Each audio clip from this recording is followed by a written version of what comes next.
All right, so good afternoon, ladies, gentlemen. It's nice to see you this time. Okay, what are we going to do today? Well, let's first start with the schedule and the learning guide. According to the schedule, today and tomorrow, we're going to see some topics that are going to help us to develop our second activity, the forum. ¿Vale? So, according to the schedule, the proposal to present this activity is to do it until the 30th of July. ¿Vale? So, until next week. However, this doesn't mean that we are going to have time just until the 30th to present this activity because the course is going to be closed on the 20th.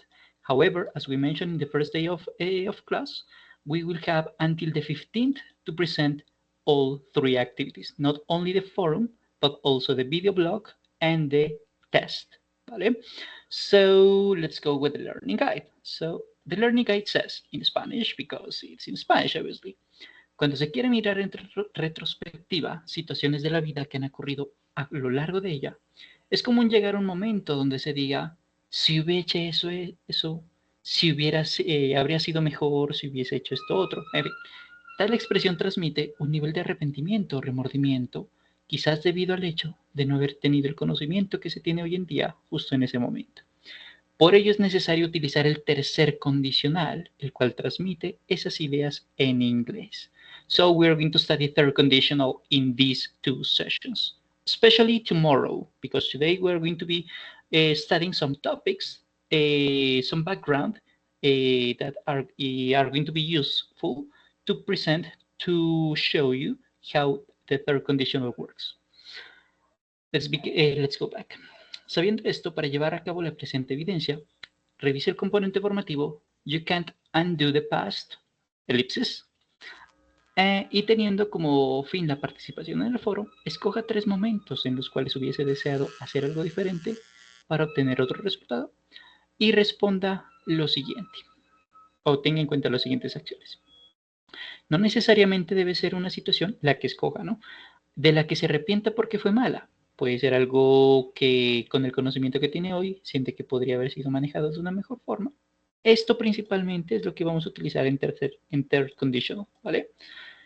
Y luego vamos a responder, ¿cuál es el motivo por el cual tomó esa decisión en el momento? Sí, esto podría ser, por ejemplo, un pasado simple, que es como lo más pertinente utilizar aquí, pero el third conditional sería como, si hubiese hecho esto, habría tenido esto otro. Si hubiese comprado la lotería tal día, hoy, no sé, sería millonaria.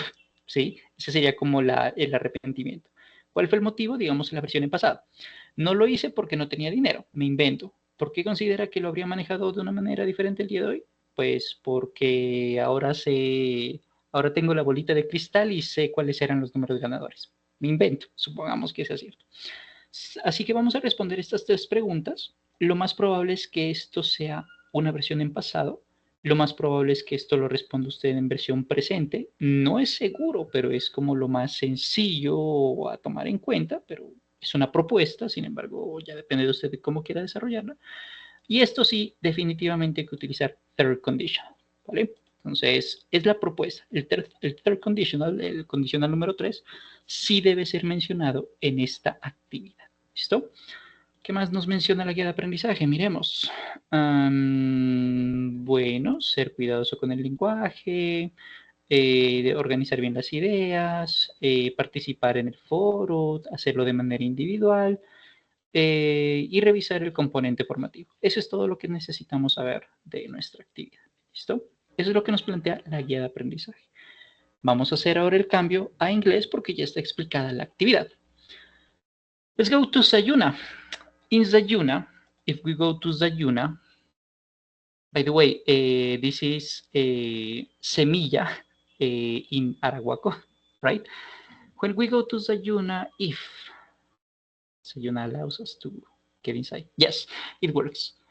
We are going to open the componente formativo called, let me check the learning guide again.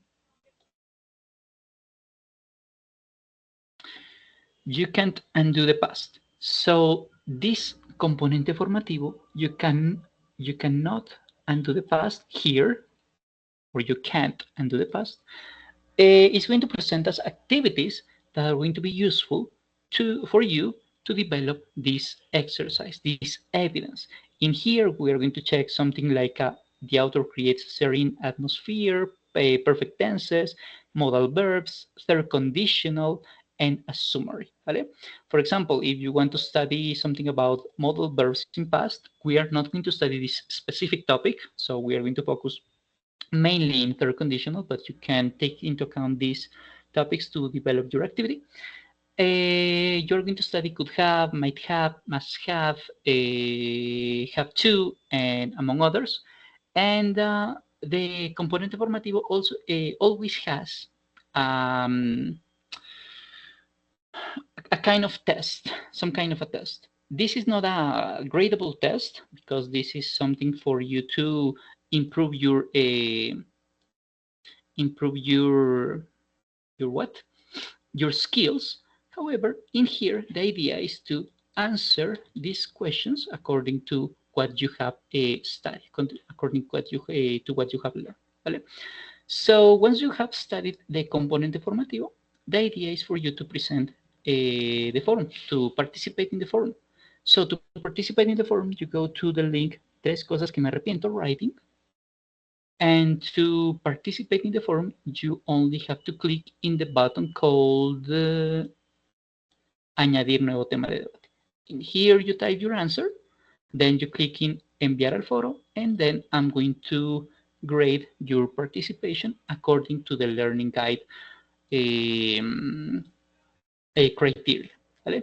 So this is everything you need to know about the platform Sayuna. So I'm not going to focus very much in the platform because I think it's more important to check other kind of information. Let's go with the topics. Some of these topics are going to be mentioned in the Componente Formativo. Some others are not part of the Componente Formativo because I chose them taking into account that I think it's important to remember some vocabulary. So I think, in my opinion, the componente formativo is the most important source to develop your activity. But these sessions also allow you to check more information related to your activity. In this case, we are going to remember regular and irregular verbs. Why? Why are we going to study again regular and irregular verbs, a topic that you have already studied in previous levels, right? Well, it's because to talk about every single perfect tense, past perfect tense, future perfect tense, present perfect tense, we are going to need to use a verb that's going to be conjugated in its past participle form. So if we check the list of verbs, we're going to focus in the third column of verbs. ¿Vale? So let's remember that we have both regular and irregular verbs. I'm going to make a reminder of this because I know you have studied this topic in the past, in previous levels. So I'm going to be a little fast with this. Going to advance a little fast. Why are they called irregular verbs? That's the most obvious question, right? Well, they are called irregular verbs because the present, the past, and the past participle form normally are they don't follow any rule. So sometimes are exactly the same, sometimes change a lot, and sometimes change just a little, right? In terms of pronunciation and in terms of writing. So this is a video I suggest to check. I think we have time, so I'm going to reproduce it and I'm going to share with you the link of this list of irregular verbs. And I recommend this video because this is one strategy we can take into account to improve our vocabulary because our memory especially can learn something by interaction with music and with games. So this is what we are going to do first. We're going to listen to a song and then we are going to play a game taking into account the third form of the the past participle form of the irregular verbs. Let's begin with irregular verbs. So let's go with the song. I'm pretty sure you have listened to this song before, but just in case, I'm going to reproduce it again. Focus in the third form of the third conjugation of the verb. Not the second one, not the first one, not the infinitive, not past, but the past participle. This is the important part. Greetings, friends. Today is all about memorizing irregular verbs. Learners often find them hard work and get confused. But now, I'll show you how to learn them in a simple and easy way. Let's sing this song, because songs are the most effective techniques to help learn those irregular verbs.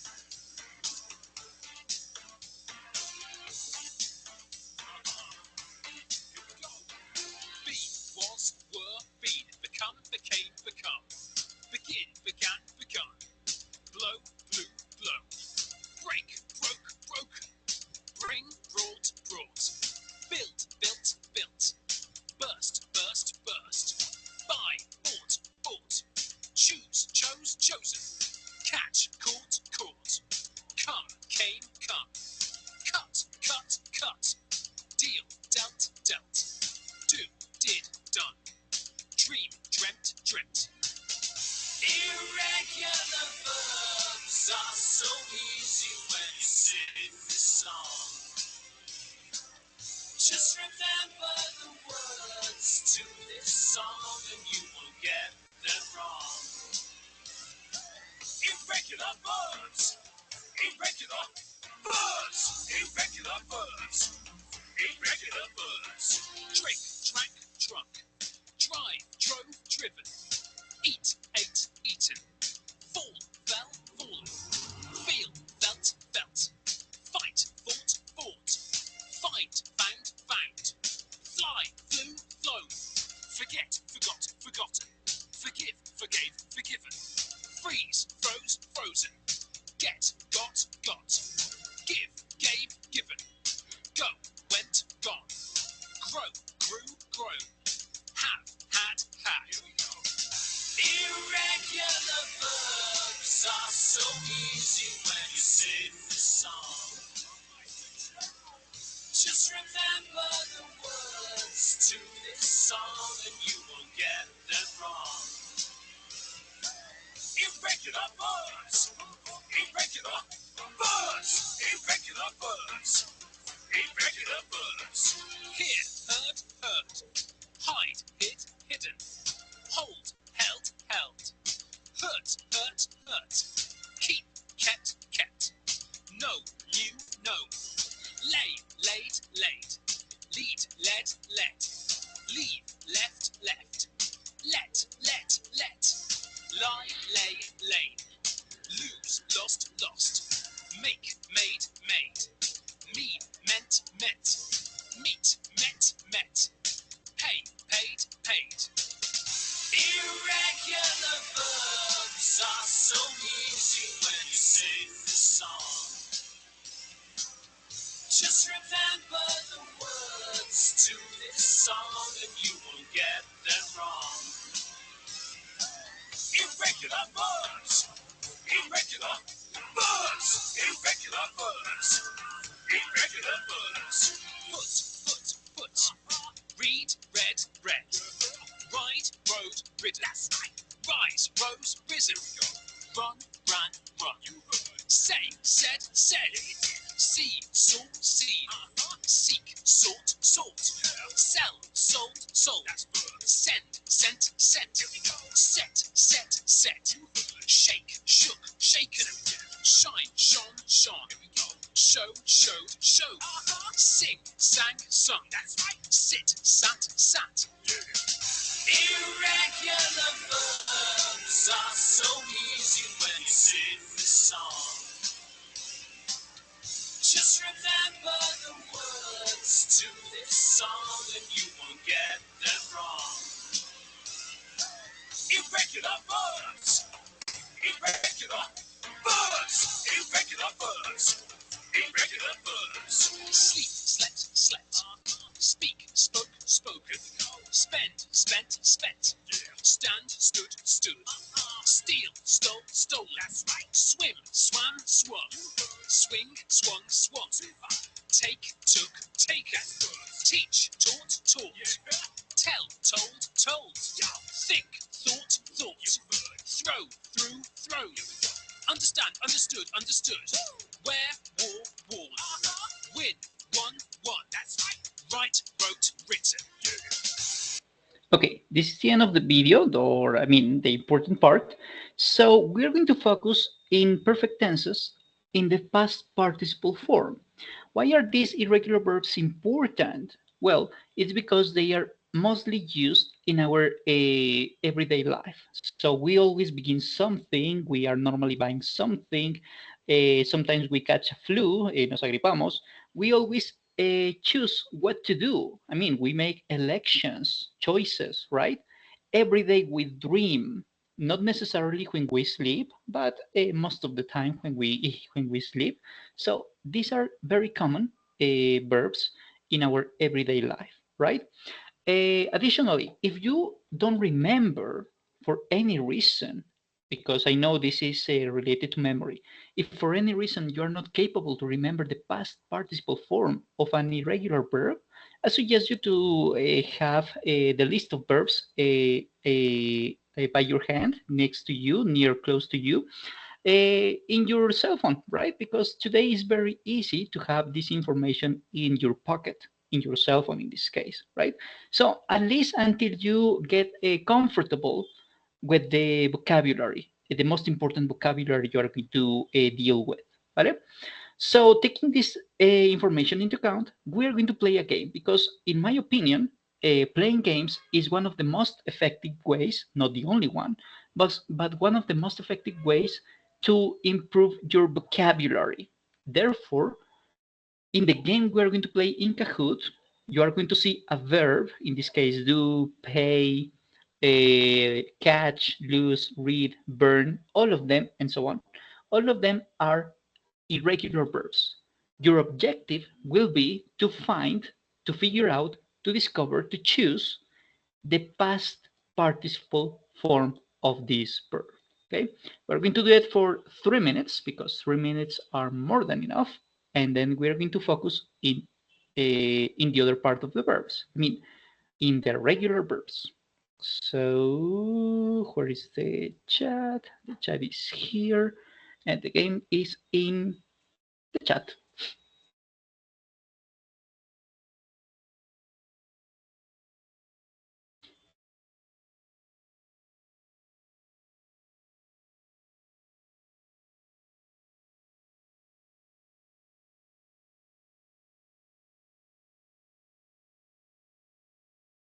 Perfect. Let's go with the game.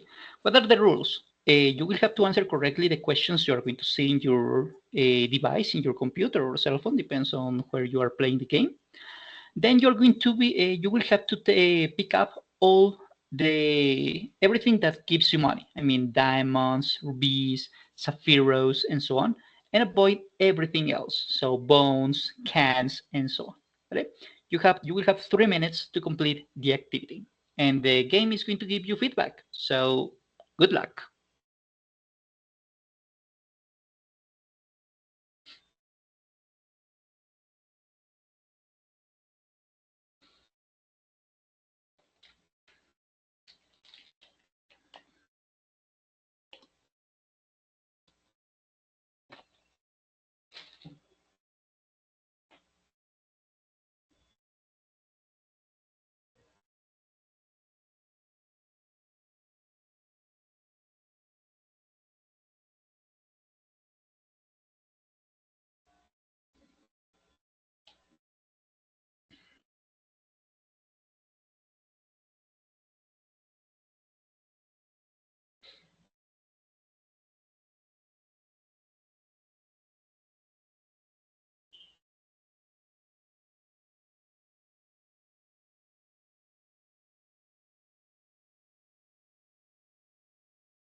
10 seconds.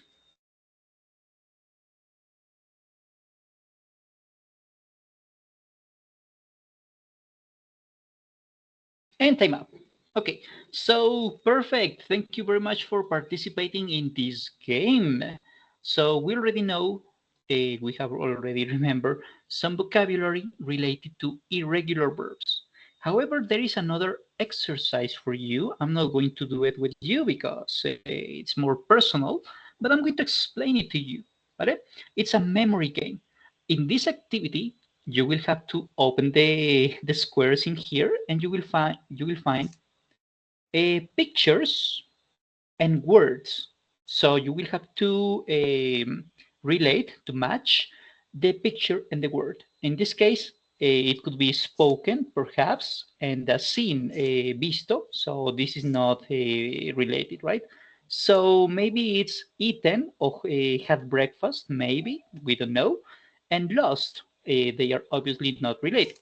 So the verb in the verb in here, the hidden verb is going to be in its past participle form. And your objective will be to match the verb, I mean the word, with a picture. ¿Vale? So I'm going to share with you this activity, this exercise here in the chat, and you're going to do it at home, not with me, because we are not going to have enough time to do it. So because we have many things to study today. All right, so we already checked irregular verbs, something that is studied since level 4, I guess. Let's focus now in regular verbs. Why are they called regular verbs? Let's begin with this part. Because its past form and also the past participle form are exactly the same in terms of writing or typing, and also in terms of pronunciation. And the way we take into account to build them, to construct them, is to use the infinitive verb, the infinitive form of the verb, and add ed at the end. That's the most common way to create a regular verb. However, it's not the only one, and we are going to check how regular verbs work. How do we build them? What's the construction of these regular verbs? Okay, the first rule and the most important rule, and at the same time the most common rule, is that we are going to take into account this verb and we are going to add ed. Why is this important? Why are we going to mention this? Because the past form is exactly the same of the past participle form. Therefore, if we know how to create the past form of a regular verb, we also know how to create the past participle form of the same regular verb, because once again, the past and the past participle are exactly the same, are homophones, phone phonetics, I mean pronunciation. Homo means equal, and homographs, I mean same writing. Graphs means writing in this case, because these words come from a Greek root. Homophone, they are Greek roots. Homophones and homographs. So these two words are exactly the same, are homophones and homographs. So first situation, first scenario. Second scenario, if our verb already ends in E, we don't have to repeat this E. We just add the letter D. That's it. Third scenario, if our verb ends in Y and it's preceded by a consonant, D, F, R, T, F, whatever, we're going to change this Y for IED. Cried, for example. I'm going to doing this a little fast because I know you have already studied these topics in previous levels. However, if there's something you don't remember or you don't understand, feel free to ask me as many questions as you need to formulate. ¿Vale? For scenario, when we have a consonant vowel consonant ending, with some exceptions, we are going to mention the exceptions in a moment. The last consonant, F, T, R, L, M, whatever, is going to be doubled before we add the ED ending. In this case, jog, trotar, ends in consonant, J, vowel, O, consonant again, the G. Therefore, the last G, or the last consonant in this case, is going to be doubled before we add ED. Jog, jogged. For example, Mario has jogged for 40 minutes now. Mario ha trotado por 40 minutos ahora. O sea, en este momento ya se van contabilizando 40 minutos, ¿no? This is a present perfect tense, for example.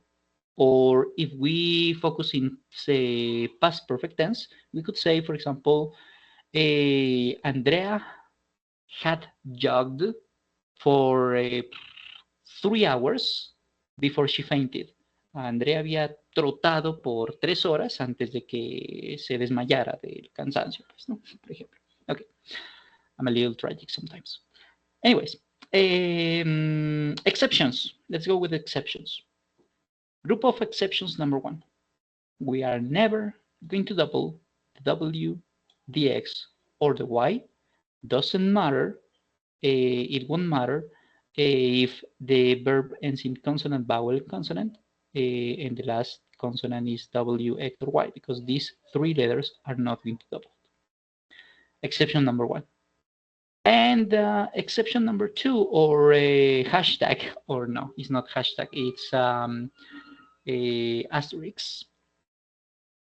We are going to take into account this rule of doubling the last consonant only if our verb has an accent in the last syllable.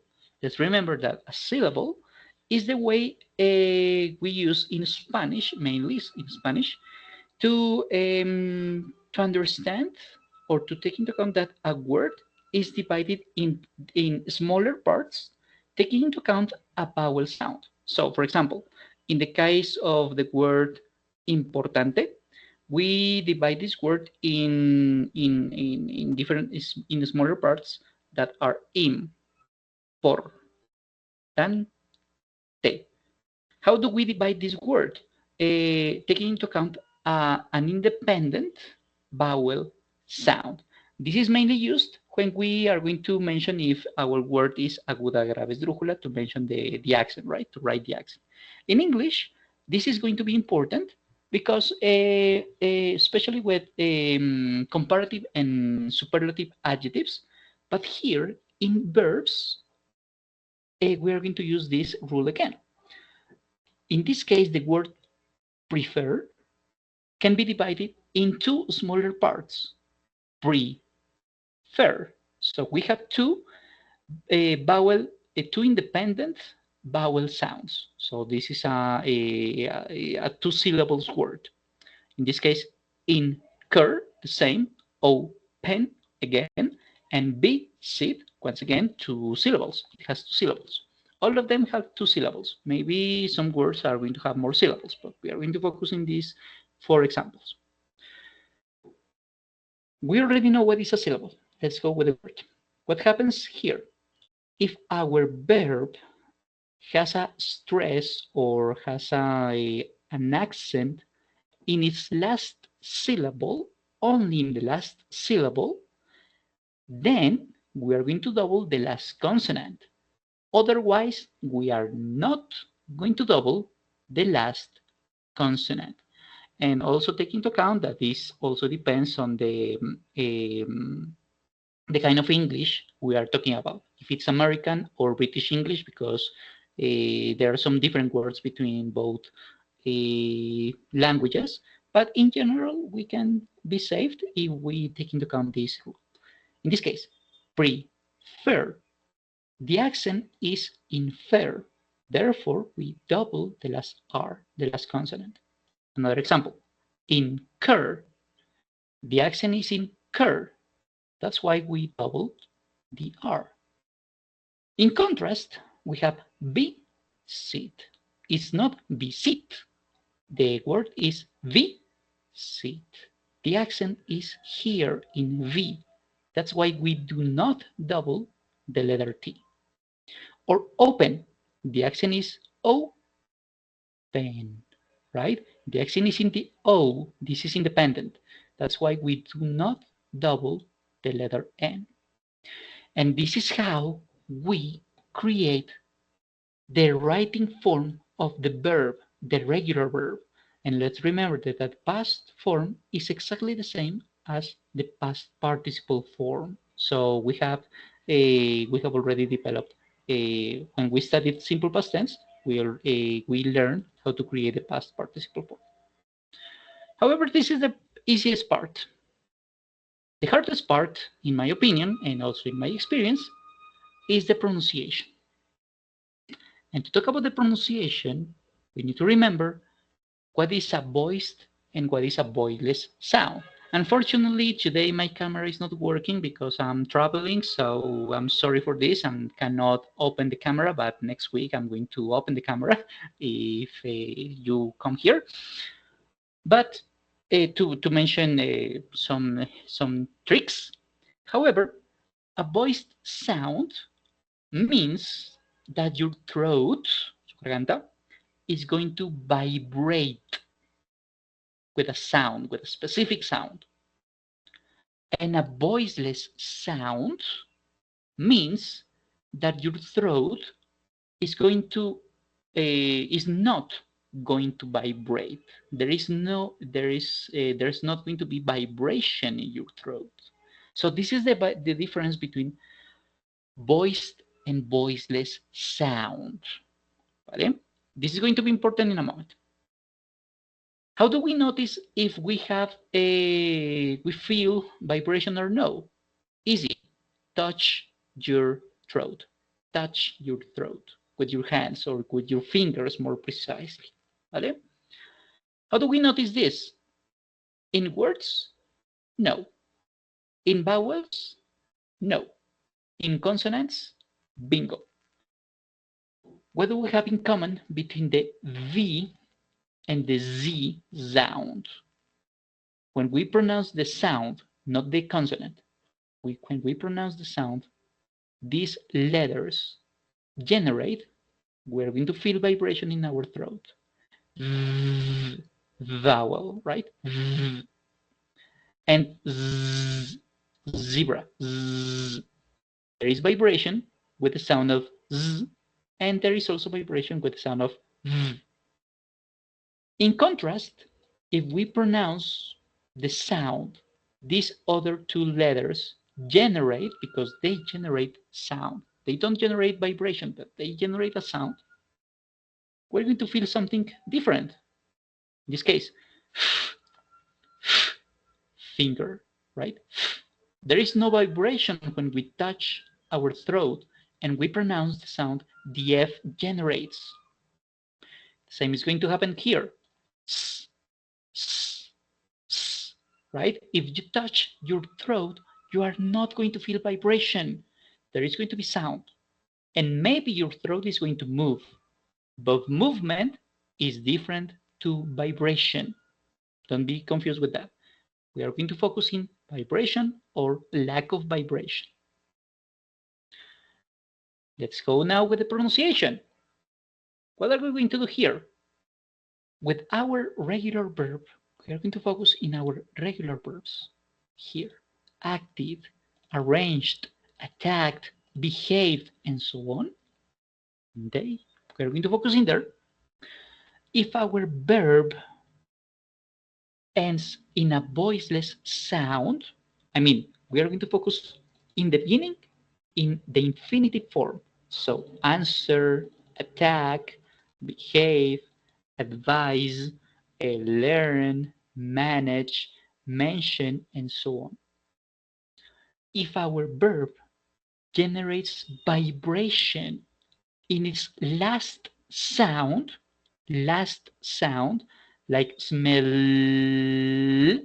jug, or advise, there is vibration. So I'm overdoing the sound. Estoy exagerando el gesto, no el sonido. Smell, jug, advice. We are going to add a new sound to these verbs. And this sound is going to vibrate too. So we're going to make a mix between, we're going to make a group more precisely between vibration sounds, wet vibration sounds, and on the other hand, we are going to make a team or a group with no vibration sounds and other no vibration sounds. In this case, g, z, base. These three sounds generate vibration. Therefore, the past form also needs to have a sound that generates vibration.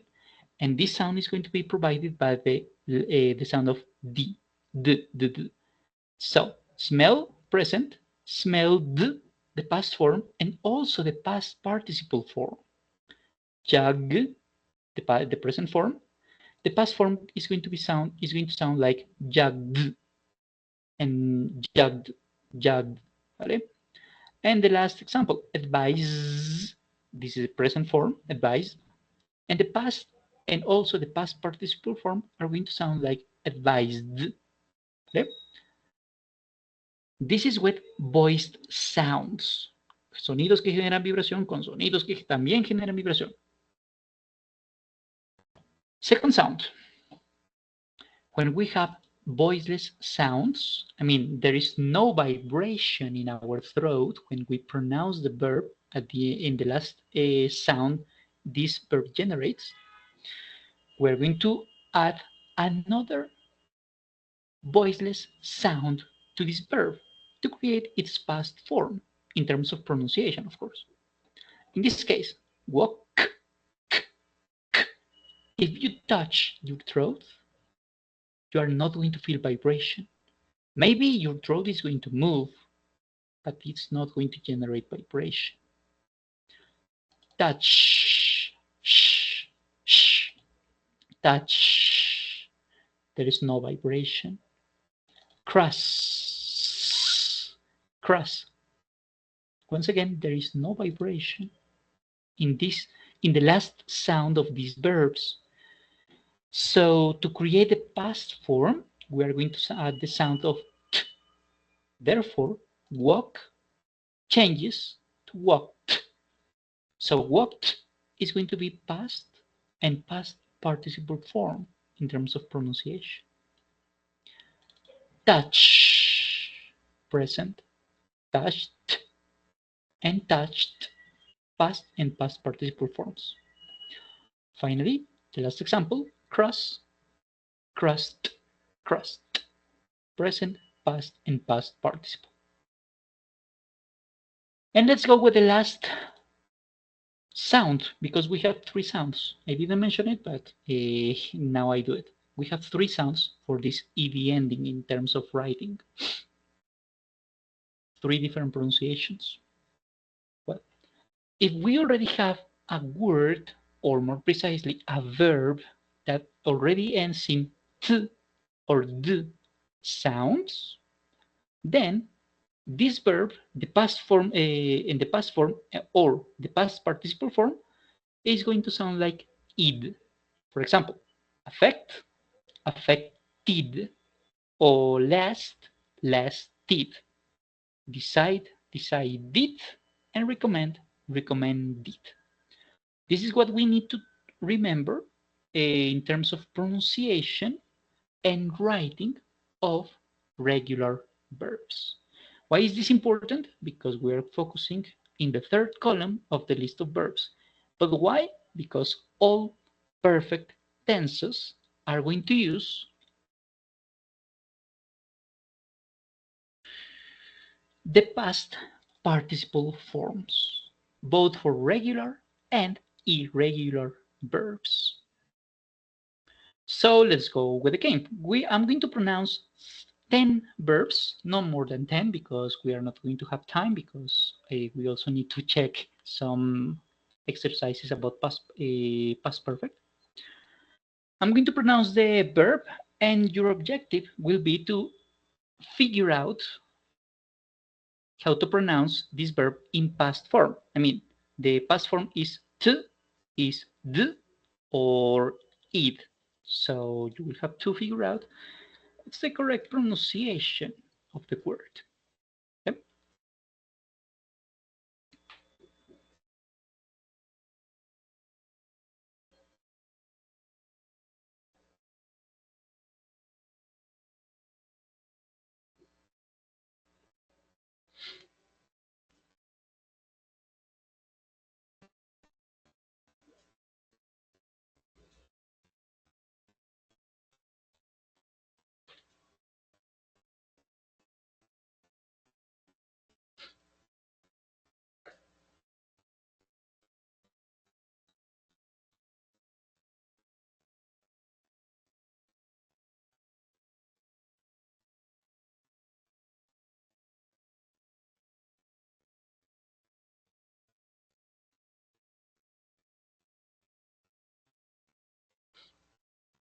Okay, let's go.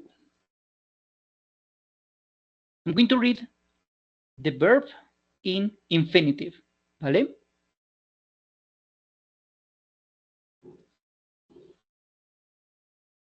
Okay, stop. Stop.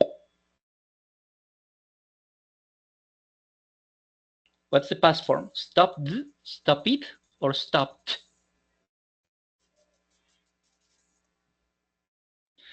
Stop. If we touch our throat when we pronounce the letter P, right, the sound of the letter P, we are not going to feel vibration. We are going to feel movement, perhaps, and there's going to be sound, of course, but there's no vibration. Therefore, we are going to mix it with another sound that doesn't generate vibration either. So stop, present, stop, past. Vibration with vibration, and no vibration with no vibration. ¿Vale? Let's go with the next word. Visit. Visit. This is the third rule. Esta es la tercera regla. Well done. Visit, visited. Because we cannot repeat the letter T, right? Visit. It's difficult to pronounce this sound. Good job. Clean. Clean. There is vibration. Good. Perfect. Play. Play. Perfect. Number 5. Talk. Talk. Talk. Talked. Perfect. Awesome job. Share.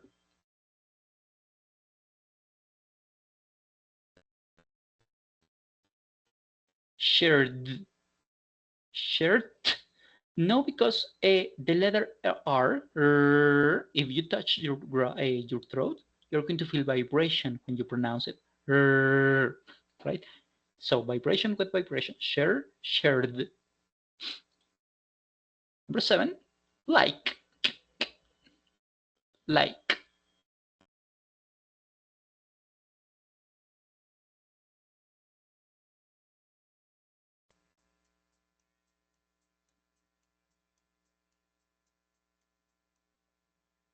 Perfect. Like. Number 8. Need. Need. Rule number 3.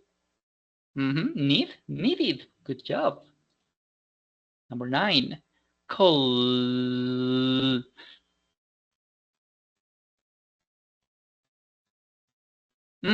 Good job. Excellent.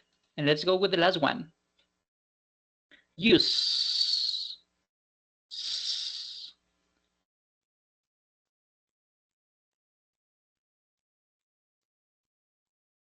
Used.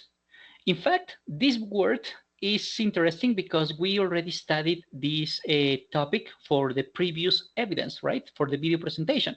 And we mentioned in the previous evidence, or the learning guide says that too, that we are going to, and also the componente formativo, right? That we are going to use the word used to. It's not used to, but used to. Solía, solíamos, solían, creo que no hay más conjugaciones. Yeah, I used to play billiards when I was in when I was studying in the university. Solía jugar esto cuando estaba haciendo esto. Used to, right? And this is not happening today. This is something we studied for the evidence video presentation. Okay, so we're not going to continue with this game because we have another topic to cover. Therefore, thank you for participating. And let's go with the last topic for today's session, past perfect.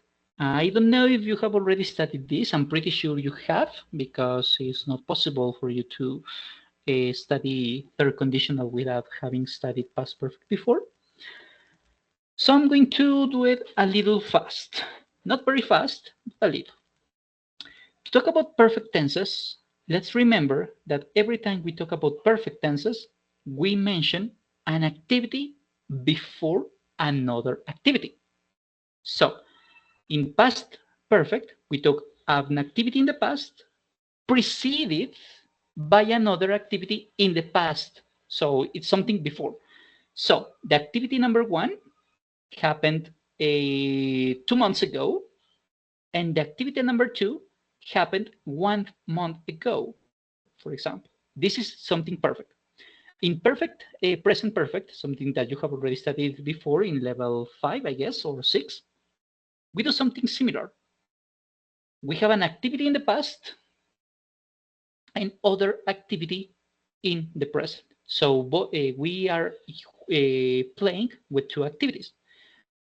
And the future perfect tense implies that there is an activity today, maybe, or in the future, tomorrow, that's going to affect another activity in a longer term, in the future, but in a longer period of time. So today's activity is going to affect tomorrow's activity, or tomorrow's activity is going to affect the day after tomorrow's situation, and that's future perfect tense.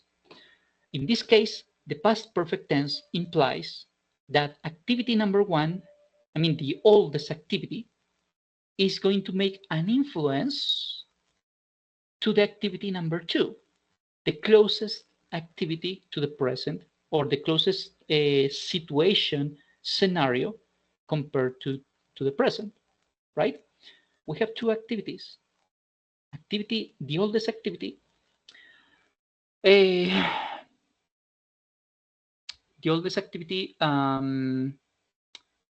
modifies or changes, or is important to understand activity number 2. It could be like the past of another past, right? This is what happens with past perfect. So past perfect is used to talk about unreal or imaginary things in the past. So it is related to dissatisfaction with the past. For example, with wish. I wish I hadn't gone to bed so early. I would like to change the past. I cannot do it because this is unreal. This is not possible. This is something imaginary. I would like to, but I'm sorry, I can't, right? Because today I'm very tired. So I went to bed at 1 a.m. today. So therefore, I am so exhausted because I woke up at 6 a.m. So I slept only 5 hours. So I wish I could change the time. Another example, I wish I had told the truth because for not saying the truth, I lost a job opportunity, the best job opportunity I could ever have in my life. So I lied about my experience, and they figured out that. Therefore, they didn't give me the job because I lost their confidence. Right. So this is something imaginary. An activity in the past affects another activity in the past. Right. So this is the first reason why we study past perfect tense. Second reason, we use past perfect tense to talk about something that started in the past and continued until another action or situation or moment in the past. Something we mentioned here. An action number 2 lasted until the beginning of action. An action number 1, sorry, started and continued until the beginning of action number 2. However, action number 1 influences on action number 2. I mean, I am graduated from high school from 11th grade because last year I finished 10th grade, right? So, and the knowledge I have from 10th year is used for 11th grade. This is an example, right? Let's go with other examples. They felt bad about selling the house. See, this is the past form because they had owned it for more than 40 years. So the oldest action here is that they owned something, in this case, a house for 40 years. This is action number 1. We bought a house, we had the house for 40 years, and then, we bought the house in 1960, let's suppose that, and in the year 2000, we sold this activity. Both activities come from the past. I cannot sell my house if I don't have a house, right? So this is coherent. There are two activities from the past. Another example, she didn't want to move. She had lived in Bogota all her life, right? So Mariana lived in Bogota until she was 56 years old, but now she needs to move, but she doesn't want it, or she didn't want it because this is past.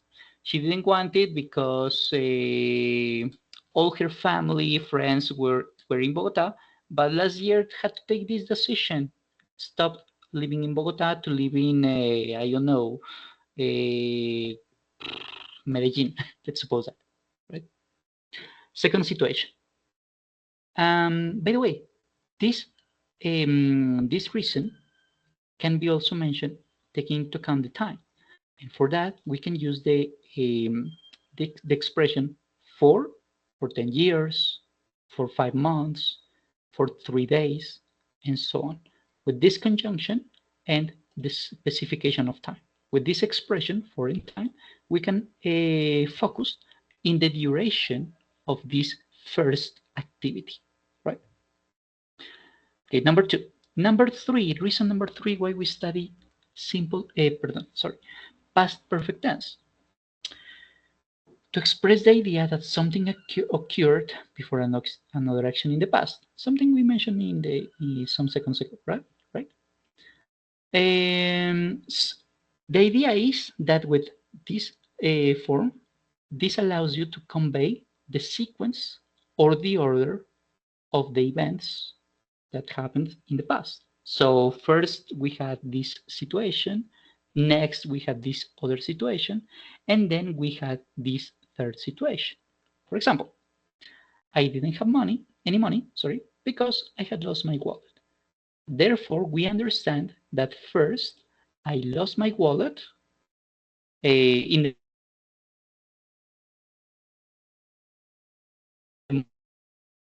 yesterday at night, I couldn't go out with my friends because I lost my money that I had in my wallet. So this is the sequence of events, right? We use past perfect tense to understand that activities happening. However, what's the order or what's the sequence of these events or these activities? Right? In this case, the oldest activity is mentioned with past perfect, and the most recent activity is mentioned with simple past tense. I had lost my keys. This happened yesterday in the morning. I didn't have any money. This happened yesterday at night. So the oldest situation, the oldest scenario, the oldest activity is mentioned with past perfect form, and the most recent form or the most recent situation, the most recent activity or scenario is mentioned with simple past tense. I didn't have. So this is what we need to understand. Why is this important? This is why it's important to study past perfect tense, to mention the past of of an activity of the past. We had two activities in the past, one preceded by another because they interact between each other. How does this work? Let's go with the grammar. All perfect tenses, as well as simple tenses and progressive tenses, have affirmative sentences, negative sentences, and question forms, right? Like in Spanish, we can say that something is true, something is false, or we could ask about something. The creation is very similar to Spanish. In Spanish, we say, yo he trabajado. Nosotros hemos estudiado. Mariana ha vivido. Right? The organization is the same in Spanish and in English. We obviously need to have more context, right? Because we cannot say he vivido. Okay, that's pretty obvious. He vivido 20 años, hemos trabajado 30 días, right? We need more information, but this is the most important of the structure of the perfect tense. The organization is the same. Now let's go with the words. Similar to Spanish, we need a person who has had or has done something. We had lived in New York for 6 years. Nosotros habíamos vivido en Nueva York por 3 años. I think I said 10. Okay. By the way, had can be contracted, can be reduced with this the I'd, she'd, they'd, and so on. Depends on the person you're going to focus in the activity. Okay? What about negative forms? In Spanish, we say the word no to mention that something is false, is not real, right? In English, we're going to do something similar. We are going to add a new word. And this new word is going to be not, very similar to Spanish, right? And it's going to be used after the auxiliary verb. In Spanish, we say no he ido, no hemos trabajado. More precisely, nosotros no hemos ido, yo no he trabajado, Mariana no ha frecuentado, and so on. The organization is slightly different because in Spanish we first say no and then hemos, a, an, and so on. But everything else is the same. Notice that in Spanish the main verb is hado, ido, trabajado, corrido, vivido, asentado, olvidado, and so on, right? And this form, hado, ido, is the past participle form of the verb. So column number 3, something that we have already studied today. We already know how to create the regular verb and how to pronounce it, or if it's an irregular verb, we know that we need to improve our memory, and we already played some games related to do this, to improve our memory, right? Always, both in affirmative, negative, and questions, we are always going to use the past participle form. I mean, column number 3, we are going to always focus in this word. Won, written, thrown, told. Doesn't matter if it's a first, second, third person of singular or plural. Doesn't matter if it's an affirmative sentence, negative sentence, or a question. We are always going to talk, always going to use the past participle form of the verb. Okay, let's return to negative sentences. Had not can also be contracted. The most common way is to say hadn't, but we can also say did not. I'd not believed. They hadn't created, for example. And for questions, we're going to make a replacement between words, like in Spanish. ¿Has tú trabajado? ¿Hemos nosotros finalizado? Right? In Spanish, we normally don't mention the word because the conjugation of the verb relates the person who is performing an action. However, it's very common. This is very common in Spanish. However, in English, we need to mention it because the auxiliary verb is going to be the same. It's going to always be the same for all subjects. For you, for me, for they, for us, for your sister, and so on. That's why we need to mention the person. In Spanish, it's not necessary because the translation of the auxiliary verb implies or takes into account the person.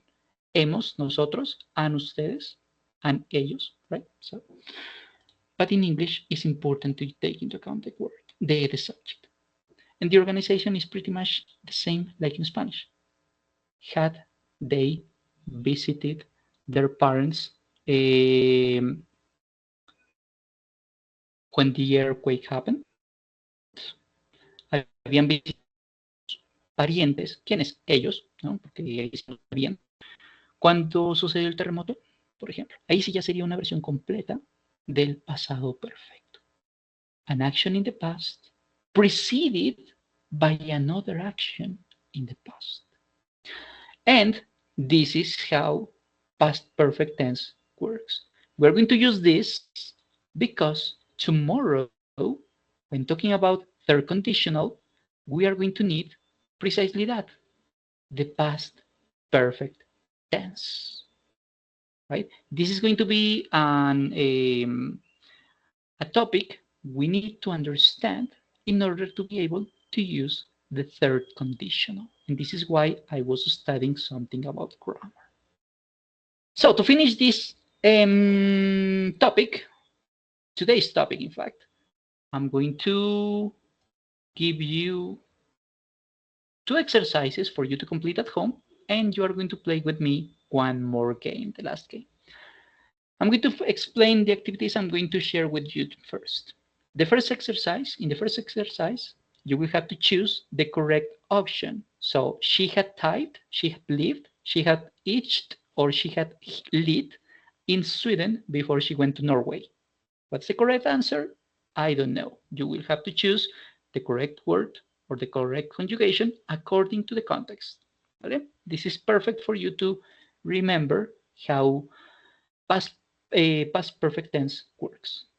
Exercise number 1. Exercise number 2. This is a speaking exercise, and this is very interesting because you in here in affirmative sentences you will have to conjugate the verb embraces using past perfect tense. For example, in this case, he had played with a ball. Él había jugado con una pelota. There's more information here we need to take into account, but we're going to focus in the main part. Negative form, had not lived, had not believed, had not created, and so on. For questions, the auxiliary verb at the beginning, and then the conjugation of the word embraces. So in this case, seen, believed, an irregular verb, awaken, done, bought, and so on. So you will have to answer these questions in here. What about miscellaneous? You're going to find questions, open questions. You're going to find affirmative, negative sentences and questions too. And in here, you will have to tell me what's the past participle of the verb here. What's the past participle form of the verb to be? In this case is been, right, for example. There's one more thing to mention. To discover, to reveal the answers, you have to click in this button or to type the space bar in your keyboard. And to go to the main menu, you are going to do something similar. You're going to click in the Ask in here, in the Ask button, or type this, I forgot the word, tecla. I'm sorry, I forgot this word. I'm going to look for it in a moment. Finally, I forgot. I'm sorry. Sorry, I didn't share the game with you. I'm sorry. I'm really sorry. The game is in the chat. Yes. Finally, let's go with the game. With the game, we're going to finish today's session. Okay, so you're going to play against me. Let's do it interesting. We're going to do it for only 3 minutes, so it's not going to be too long. I'm going to give you the rules in a moment. So let me share with you the link first.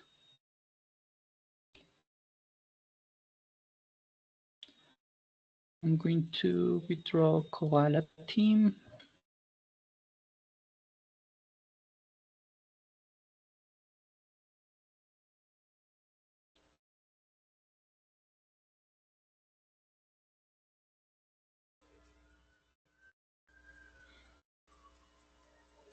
Wait a minute, please. I'm going to join to the game.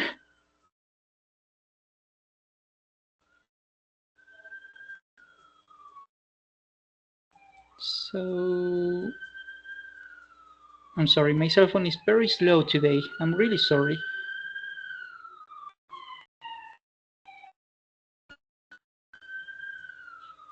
Okay, let's go with the rules. In the rules, oh yes, I'm skeleton, good. According to the rules, we are going to build the tallest tower in the town. So to do it, we obviously have to answer correctly the questions we are going to see in our device. With these correct answers, we are going to have these cement blocks. The idea of these bricks or blocks or whatever is to place them in parallel along to the building, along to the tower. So we cannot only place these blocks in the center or on the left or on the right. We have to place them in all the structure, right? Like this. Additionally, there is going to be a moment where a monster is going to appear. As soon as the monster appears, the idea of the monster is to support us. So if you take this monster, if you invoke this monster, you're going to be able to reduce my advance in the game. So this is something useful for you. However, if I invoke this monster, I'm going to reduce your strength in the game, ¿vale? Your advance in the game. So let's go. Good luck. Break a leg.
Have time.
Fifteen seconds.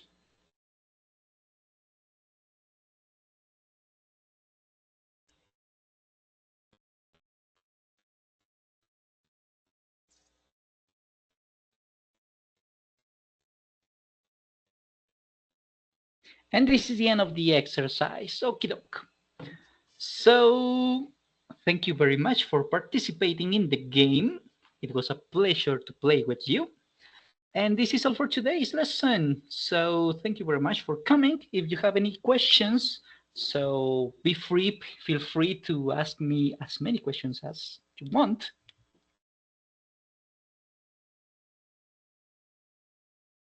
No, mister, I don't have question. Okay, perfect. So therefore, this is all for today's lesson. I hope you have enjoyed these activities, and I'll meet you again tomorrow, I hope. So take care and see you next time. Bye-bye. Bye, mister.